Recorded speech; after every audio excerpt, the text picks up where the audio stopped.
thought my life was perfect until I started seeing my boyfriend's cousin. Hi, my name is Riley, and up until recently, I thought I was the luckiest girl in the world. I wasn't born with a silver spoon. My parents worked hard to put me through college, show up whenever I needed, and love me as much as any parent can love their only child. Alas, I lost both of them in a car crash 3 years ago. I was in that car too and would have died, but my parents' employers saved my life and paid all my hospital bills. It took months for me to come out of the coma, and when I couldn't remember anything from my past after I regained consciousness, my dad's employer generously decided to take me in as one of theirs. They gave me a job and didn't even bat an eyelash when their son and I began dating. I was surprised and loved. Felt like I was living a fairy tale. I had a good job, I socialized with one of the richest families in the country, and most importantly, I had a boyfriend that was supportive, super attractive, and one of the most eligible bachelors in the state. My life was perfect. Or so I thought.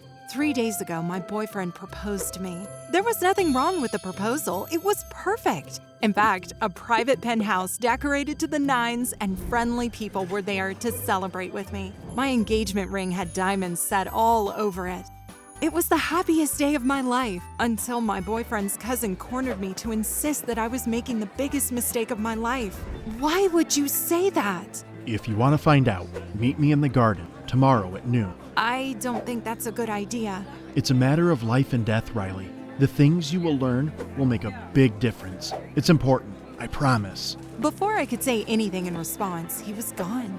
And Liam, my boyfriend, my fiancé, was already pulling me into his arms for a dance. As I danced with my fiancé, I just couldn't help the foreboding feeling that something wasn't right.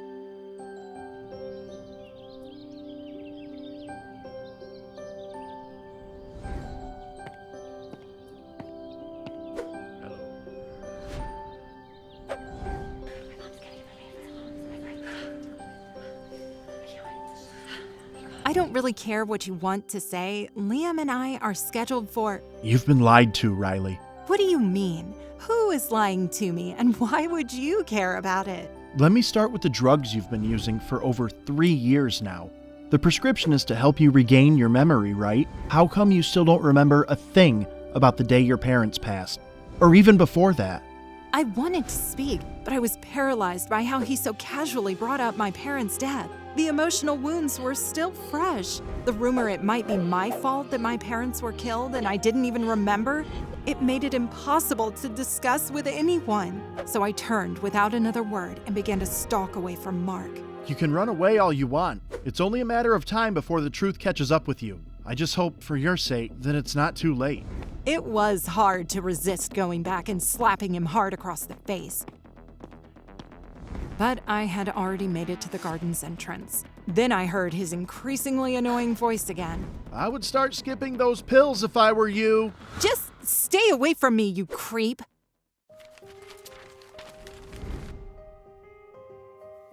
I didn't know why I listened to Mark, but his words penetrated my thoughts. Maybe because I began to notice how suspicious it was that my future mother-in-law personally procured the pills and watched me closely while I swallowed them, even with a show of my tongue like a 6-year-old who's being stubborn.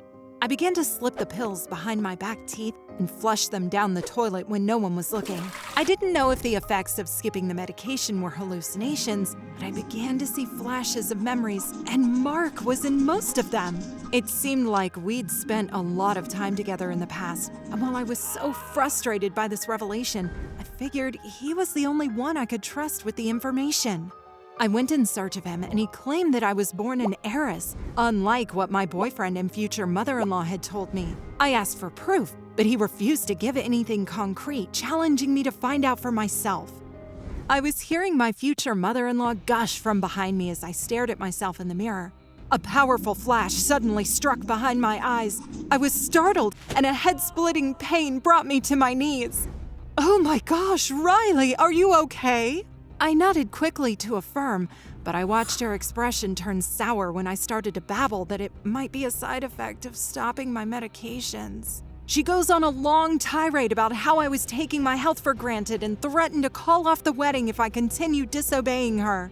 She pulled out a spare pill from her purse and ordered me to take it. I had been backed into a corner. I asked for a minute to text Liam, but it was a bold-faced lie. I was in fact texting Mark about the turn of events. She only believed me because I secretly saved Mark's contact as Liam. Mark helped me sneak in and change the mystery pills to simple painkillers so I didn't continue feeling the pain whenever I got a flash of the past. I began sneaking out regularly to meet Mark because I realized the more time I spent with Mark, the faster I remembered my past. As the wedding drew nearer, Mark and I grew closer, and it became even more dangerous to meet or speak with each other. He would always tell me to end my engagement, but apart from my nosy future mother-in-law and nasty soon-to-be sister-in-law, Liam had been good to me, and I didn't see a tangible reason to punish him for a suspicion that may or may not even be true. Whenever I responded to Mark with this, he would just frown and leave. Even though Mark and I did nothing but talk or drink coffee when we met up at the nearby coffee house, I always felt like I was cheating on my fiancé. I was being deceitful to meet with Mark. That's why when Liam finally caught me trying to sneak out, he accused me of cheating on him. I couldn't deny that some of it was true. I broke down in tears and begged him to forgive me. He said he could forgive me, but then he berated me for choosing to be a pawn in Mark's game. This took me off guard, so I asked him what he meant by that. Mark is only trying to win a silly bet. Liam explained that Mark had viciously come to warn him not to marry me and said that I was a serial cheater. Then he said he was going to prove it by trying to seduce me, and he was disappointed I had cheaply fallen for it. I was so furious with Mark and with myself. How could I have been so foolish? Everything Liam said made sense. Mark had used those tactics to take me away from my fiancé and stop the wedding from happening. I wanted to confront Mark to ask him what he stood to gain from being a homewrecker, but Liam said he would only go through with the wedding if I cut off all ties with Mark permanently. That was no problem for me. I blocked him and gave Liam my phone afterward. I was grateful he was still going through with the wedding after all. 2 days quickly passed, and Mark didn't even attempt to reach me. I checked the garden and even picked up coffee orders by myself, but there was no sign of him. It only gave credence to Liam's story. So why did it bother me? That evening, I was looking at my reflection, wondering why on earth I'd allowed Mark in so readily. And then a memory came flooding back. Mark and I used to be lovers. He proposed to me secretly before he left for boot camp in the military. And that wasn't all. I remember my parents and everything about my past. Liam's family actually worked for my parents, and they'd been lying about my past this whole time. I now remembered that the car we were in was a gift from Liam's parents to mine. They must have tampered with the brakes. Maybe they killed my parents? It wasn't me! All of the new information was buzzing through my mind, but I still managed to show up for the bachelorette party Liam's sister was throwing for her friends. And me, supposedly. I managed to duck out of the party and made it back to the empty mansion.